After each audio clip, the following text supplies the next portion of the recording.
O Senhor esteja convosco, Ele está no meio de nós. Proclamação do Evangelho de Jesus Cristo, segundo Marcos. Glória a vós, Senhor. Naquele tempo, os discípulos de João Batista e os fariseus estavam jejuando. Então, vieram dizer a Jesus: por que os discípulos de João e os discípulos dos fariseus jejuam e os teus discípulos não jejuam? Jesus respondeu: os convidados de um casamento poderiam, por acaso, fazer jejum enquanto o noivo está com eles? Enquanto o noivo está com eles, os convidados não podem jejuar. Mas vai chegar o tempo em que o noivo será tirado do meio deles. Aí, então, eles vão jejuar. Ninguém põe um remendo de pano novo numa roupa velha, porque o remendo novo repuxa o pano velho e o rasgão fica maior ainda. Ninguém põe vinho novo em odres velhos, porque o vinho novo arrebenta os odres velhos, e o vinho e os odres se perdem. Por isso, vinho novo em odres novos. Palavra da salvação, glória a vós, Senhor. Meus irmãos e minhas irmãs, estamos no tempo comum. Recentemente saímos aí do tempo de Natal, onde Jesus nasceu. Depois ele foi apresentado aos pastores, depois aos 3 reis magos. Isso foi no dia da Epifania. Depois nós vimos Jesus sendo batizado e aí que ele começa a vida pública.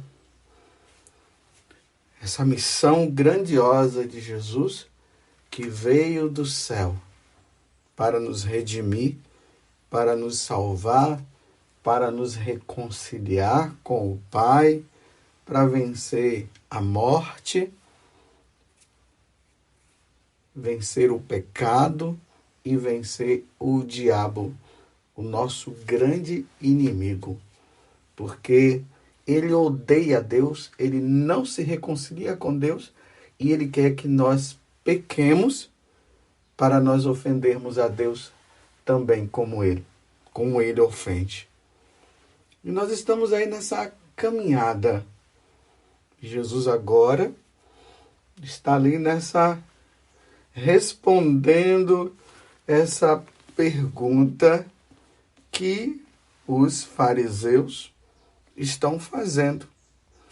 Os discípulos de João jejuam e os seus discípulos não estão jejuando. Mas que história é essa? Se todos nós jejuamos, por que os seus discípulos vivem nesta vida dessa forma? Não há necessidade mais de jejuar?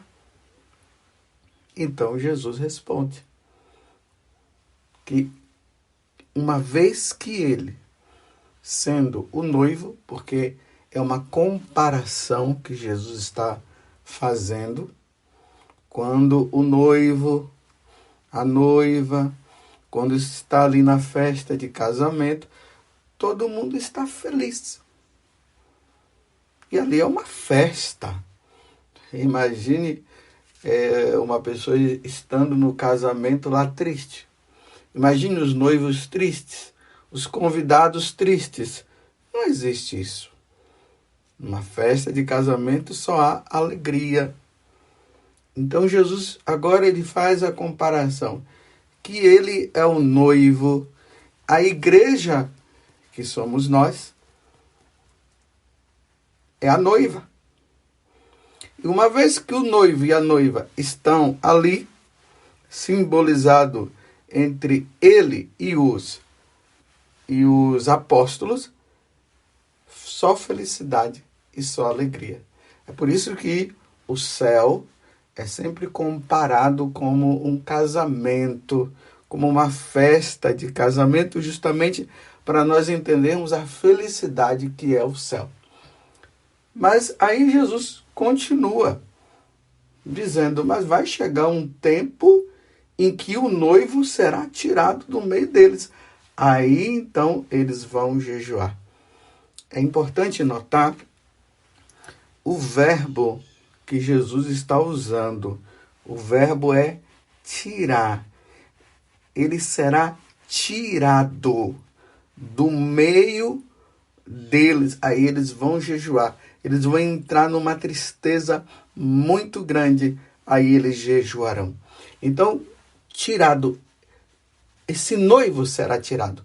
O noivo que é ele que está com a noiva, que é a igreja, mas representada ali por enquanto pelos apóstolos, está ali na maior alegria, mas no momento que o noivo for tirado, os apóstolos entrarão numa tristeza muito grande. Mas como é que vai acontecer isso? Aí nós vamos perceber isso justamente naquela sexta-feira santa, que foi antecipado também na quinta-feira, onde Jesus foi julgado ali pelo Sinédrio de forma injusta. Aí Jesus celebra a última ceia com os apóstolos e ali ele institui os dois sacramentos, o sacramento do sacerdócio e o sacramento da Eucaristia.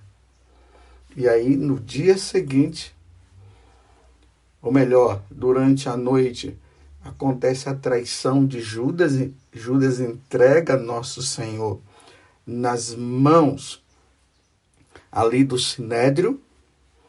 Jesus é julgado, é condenado pelo Sinédrio, mas eles precisavam levar Jesus para Pilatos para completar essa obra maligna que seria de matá-lo.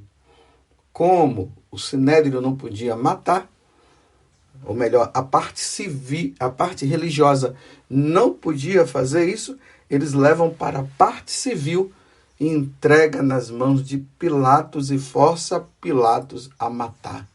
E aí Jesus é oferecido em sacrifício. Lembrando que Pilatos poderia muito bem dizer, eu não vou matar ele porque ele é inocente, e Pilatos tinha visto isso.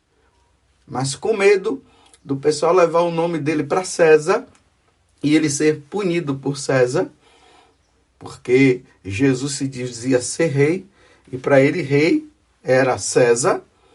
Então, para ele não ser punido, ele lava as mãos e entrega a Jesus.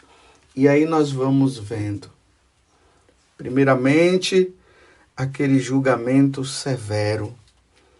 Jesus é levado e aqueles soldados de Pilatos começam a bater em Jesus. E batem, vai dilacerando o corpo de nosso Senhor Jesus Cristo ali daquela forma, chicoteado, até pedaços do corpo de Jesus é tirado com aqueles chicotes que tinha na ponta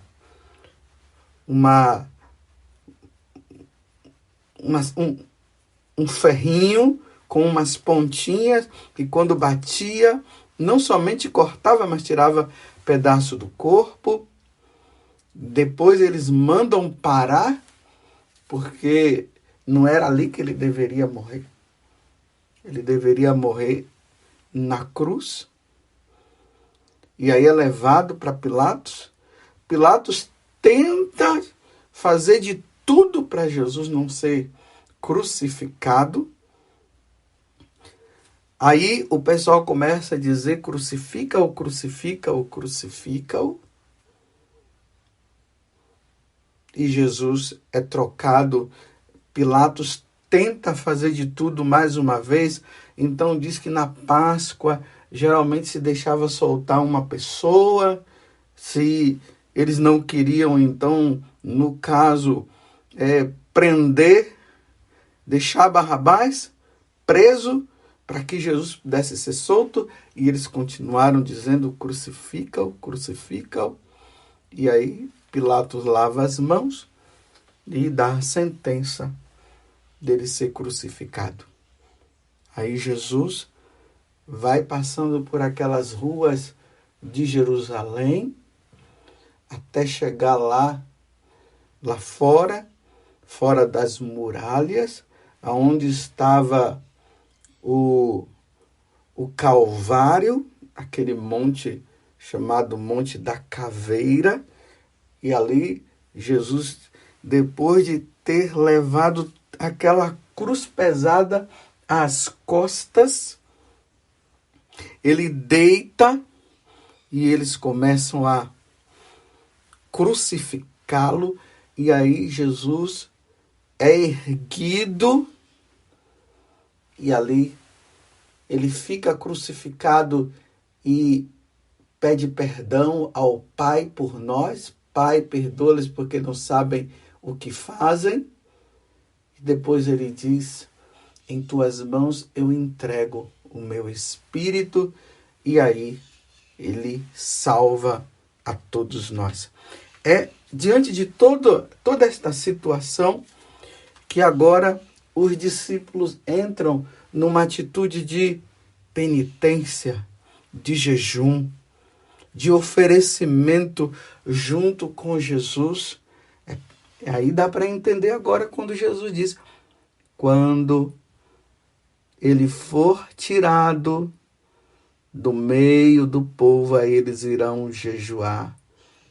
Porque enquanto os noivos estão com eles, os convidados não podem jejuar, mas vai chegar o tempo, e o tempo é esse que eu acabei de narrar para vocês, em que o noivo será tirado do meio deles.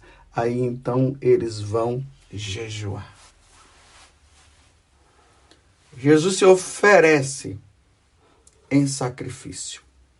Ele é o sumo sacerdote. A única forma de Jesus nos redimir era se oferecendo em sacrifício pela nossa redenção. Aí o salmo de hoje vai nos dizer: tu és sacerdote eternamente, segundo a ordem do rei Melquisedeque. Os sacerdotes da antiga aliança e também os sacerdotes pagãos, eles pegavam um animal e ofereciam em sacrifício para aplacar a ira de Deus. Era assim que era feito. E existiam também religiões mais paganizadas ainda, que eles ofereciam sacrifício de pessoas. Pegavam uma virgem, colocava no altar e ela era morta, ela era entregue. Lá nos maias e nos astecas, nós vemos também, quando nós lemos lá a história deles, eles iam em determinados lugares, naquelas lutas, eles dominavam as pessoas e levavam aquelas pessoas escravas para serem oferecidas em sacrifício para aplacar a ira dos deuses astecas. Mas com Deus, para nós cristãos, aquele que oferece o sacrifício, porque é o sacerdote que oferece o sacrifício, aquele que oferece é Cristo, é Jesus Cristo, ele é o sumo sacerdote. Ele oferece o sacrifício por excelência. Mas que sacrifício que ele oferece? Uma pessoa? Uma virgem? Um animal? Não. Ele mesmo. ele se oferece em sacrifício. Ele é o sacerdote. Ao mesmo tempo que ele é sacerdote, ele é a vítima, que é oferecida. É isso que acontece no sacrifício da Santa Missa.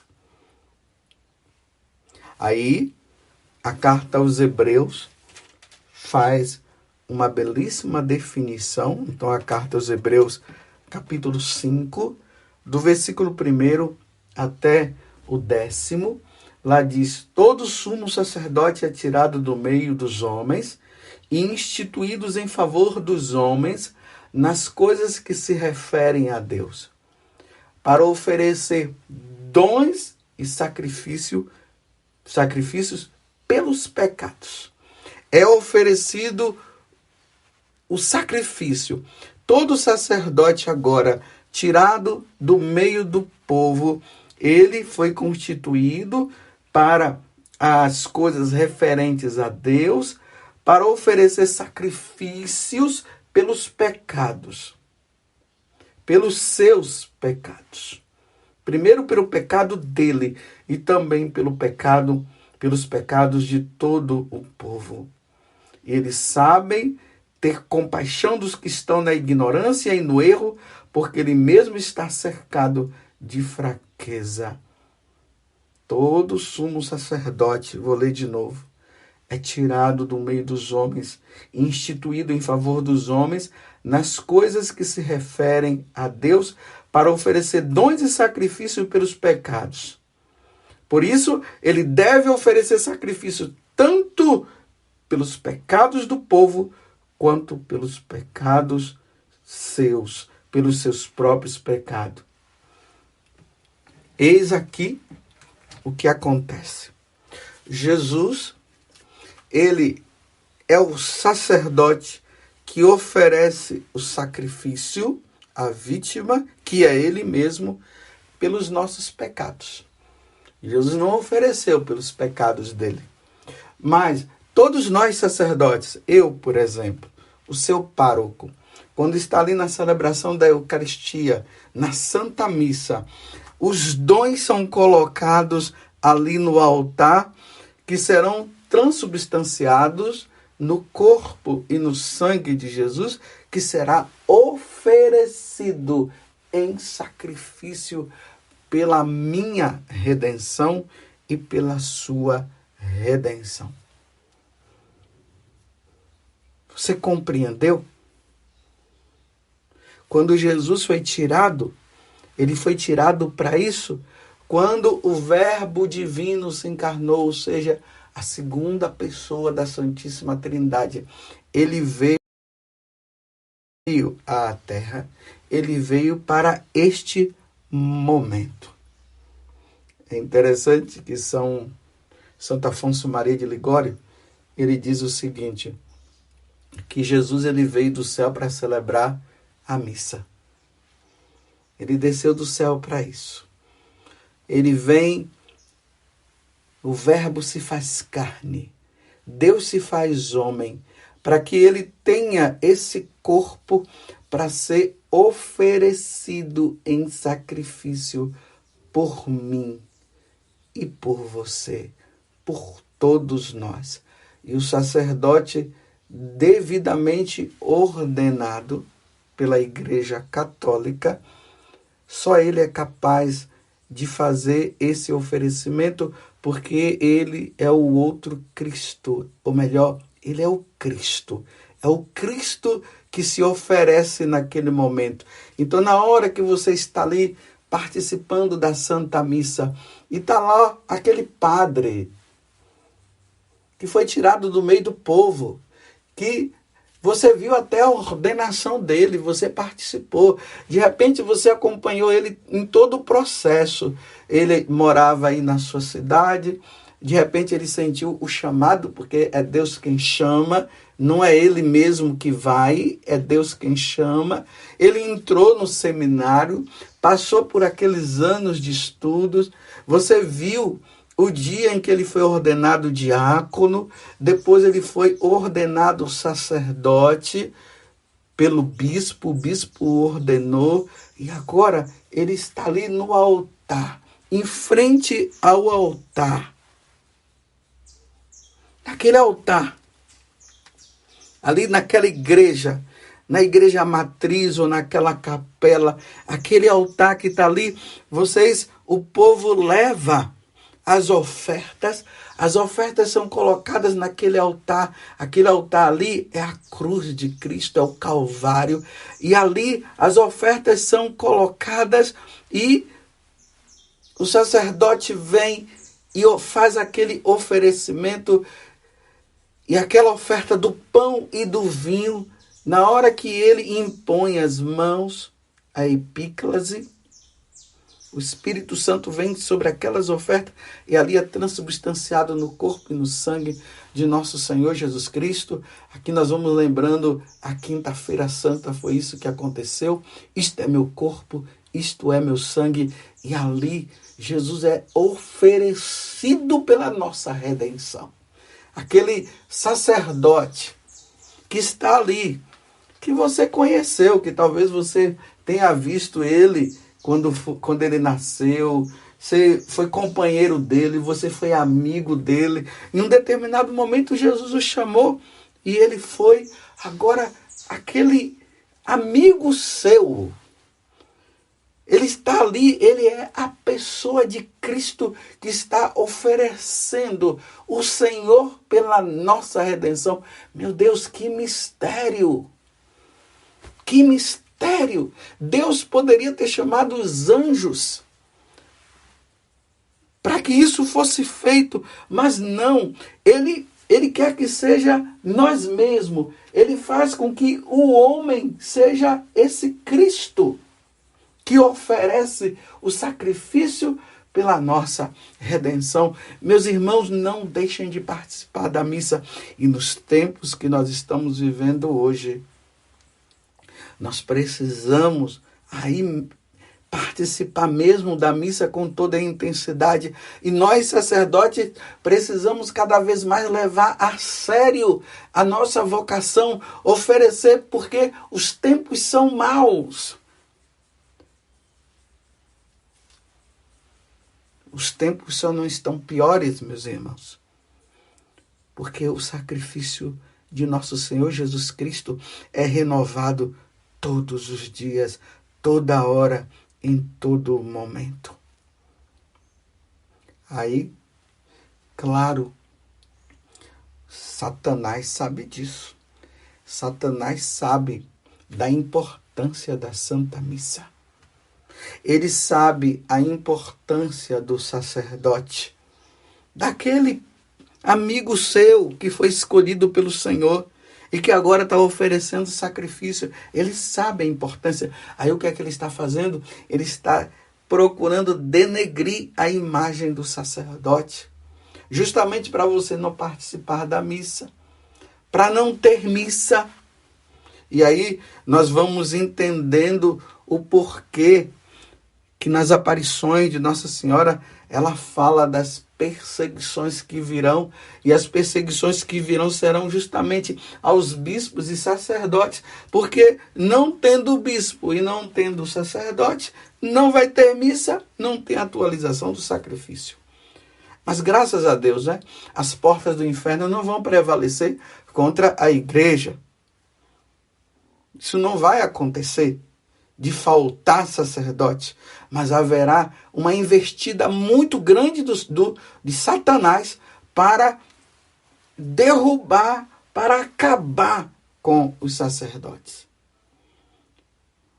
Talvez até agora você que está me ouvindo, você seja uma pessoa que está revoltada com algum padre. Mas vejam só, não é para você ficar revoltada com os padres nem com os bispos, é para você rezar até mesmo, é engraçado dizer isso, mas rezar até pela nossa conversão, rezar pela minha conversão, para que nós sejamos sacerdotes, para que nós possamos exercer a nossa missão mesmo de padre, para que nós celebremos a missa com zelo, para que nós entendamos a nossa missão cada vez mais, que nós somos tirados do meio do povo para oferecer sacrifícios pelos nossos pecados e pelos pecados da humanidade, para que o céu possa se abrir para todos nós. Recomendo, meus irmãos, no dia de hoje, que você ofereça também os seus sacrifícios, as suas penitências, os seus jejuns, as suas orações, pela perseverança de nós sacerdotes, para que nós possamos cumprir realmente a missão que Deus nos deu, oferecer sacrifício pela redenção da humanidade. Ministrar bem os sacramentos, de nós usarmos os nossos lábios para proclamar e anunciar a verdadeira palavra de salvação. Rezem por nós. É tempo disso. Então, uma vez que Jesus fala que quando ele fosse tirado, aí as pessoas iriam jejuar. Então, meus irmãos, nós estamos vivendo em tempos de penitência, de muita penitência. É tempo de jejum. É só você olhar ao seu redor, veja a situação do mundo, veja a situação do nosso país, vejam como as coisas estão. É preciso ter missa, muitas missas para serem celebradas. É preciso surgir sacerdotes santos segundo o coração de nosso Senhor Jesus Cristo. Jejuem, façam penitência, rezem por nós sacerdotes, para que a nossa missão possa ser cumprida. Oferecer a hóstia imaculada, santa e pura, que é nosso Senhor Jesus Cristo, pela salvação da humanidade. Louvado seja nosso Senhor Jesus Cristo, para sempre seja louvado, e a nossa Mãe Maria Santíssima.